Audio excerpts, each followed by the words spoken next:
The Lyman Front once again witnessed how technology, precision, and courage combined in a cold, systematic operation of destruction. In released footage, the Ukrainian SIGNUM Battalion displayed a series of precision strikes that ended the Russian troop movement before it could reach a secure line. The operation began with a drone camera capturing a Russian military van driving down an open road. The vehicle was packed with soldiers, likely being moved to the front sector. Then, the attack drone was aimed without hesitation, and a loud explosion brutally cut off the van's movement, stopping the entire vehicle in its tracks, marking the end of an enemy unit before it could disembark.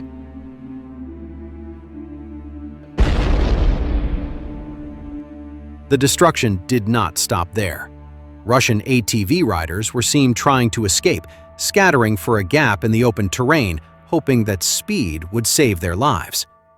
This hope was short-lived, as SIGNUM operators patiently shifted targets, hunting down each of the panicking ATVs, with precision strikes striking the first ATV rider. In a second attack, the SIGNUM operators continued to pursue the remaining ATV riders as they sped away. In an instant, the drone struck the ATV riders directly, and an explosion ended their escape attempt. As the remaining enemy infantry attempted to flee, abandoning their vehicles and heading for the trees, the Ukrainian drone continued to pursue, thwarting the infantry's desperate escape attempt.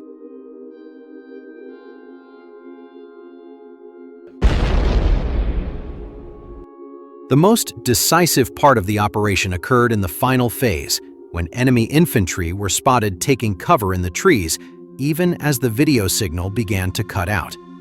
Leveraging the drone's inertia and its latest directional calculations, the drone continued its trajectory toward the target, tracking every step and every enemy as they attempted to flee.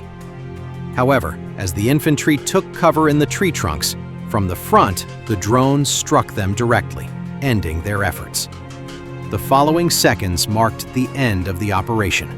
A final strike slammed into the enemy position, eliminating them one by one, ending any remaining resistance.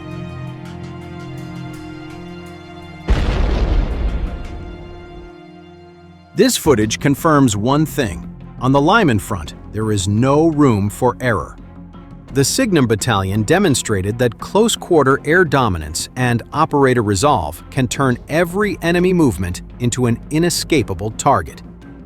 Every vehicle, every escape, and every attempt at hiding was read, hunted down, and finished off with cold precision.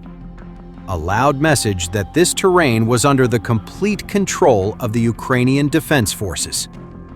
At the same time, Ukraine's armored forces received a major boost as all 49 Australian-donated Abrams tanks arrived and immediately joined the fight in one of the war's most contested sectors.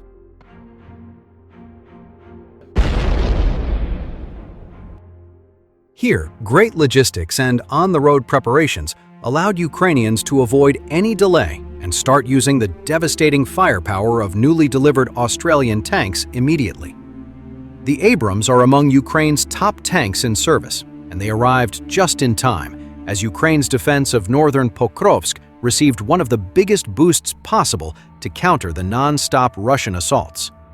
Australia has recently completed the delivery of all 49 Abrams main battle tanks to Ukraine, marking one of the most significant recent reinforcements of Ukraine's armored forces.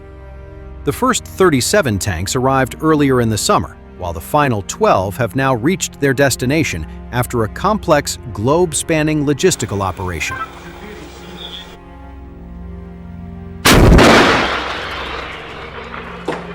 Once in Poland, the Abrams were transferred to a secure facility where weapon systems, optics, engines, and mobility components were thoroughly checked and prepared for immediate combat use, ensuring this was not an aid for the future, but a delivery meant for rapid battlefield integration. The Abrams did not wait long to find their place at the front, as Ukrainian tank crews had already been trained and assigned. Several of the vehicles embarked for frontline units, including the Skala Assault Regiment operating at Pokrovsk.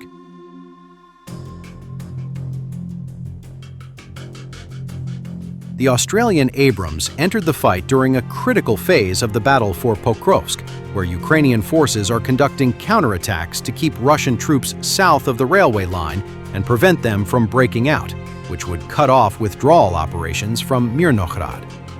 The Ukrainian operation was carefully structured, with Abrams tanks moving forward alongside infantry fighting vehicles, acting as both shield and hammer.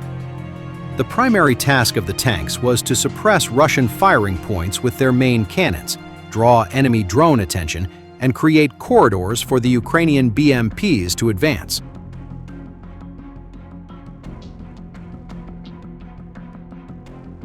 Under the Abrams cover, the BMPs pushed toward the outskirts of Pokrovsk, dismounted assault troops, and secured key positions that had previously been under heavy Russian pressure.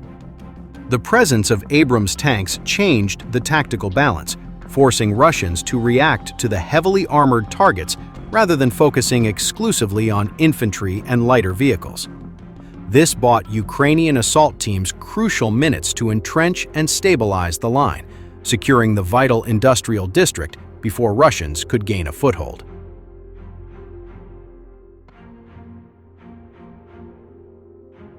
During the operation, one Abrams was damaged by Russian drones. Despite several later attempts to detonate it with FPV drones, the Russians only managed to inflict fire damage to it, which can potentially result in the evacuation of the vehicle at a later stage under the cover of fog. Crucially, the crew survived and withdrew safely, as confirmed by the footage of the open hatches of the tank, preserving trained personnel. This is done because Ukraine holds northern Pokrovsk despite repeated Russian assaults.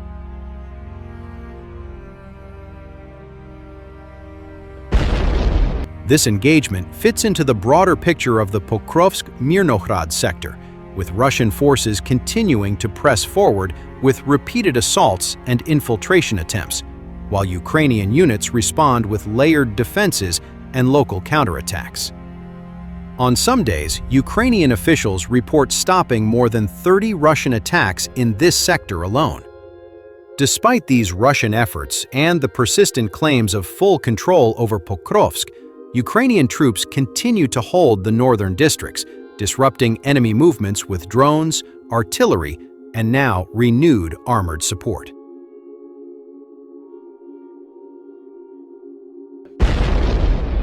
At the same time, this forced the Russian command to keep their attention split between Pokrovsk and Mirnogorod, as multiple Russian units attempted to gain a foothold in the northern part of the town.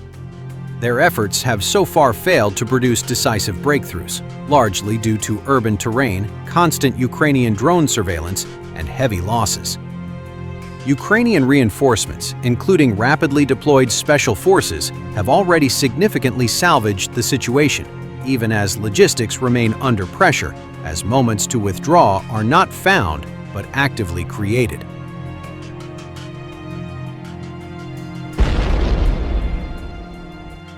Overall, the arrival of the Australian Abrams tanks at this precise moment carries weight beyond their numbers.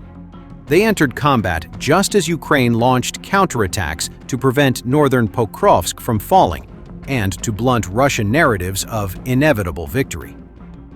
At a time when political pressure and peace discussions are intensifying, the Abrams' presence on the battlefield reinforces a simple message: Ukraine retains both the capability and the will to fight back, and new Western equipment can still shape tactical outcomes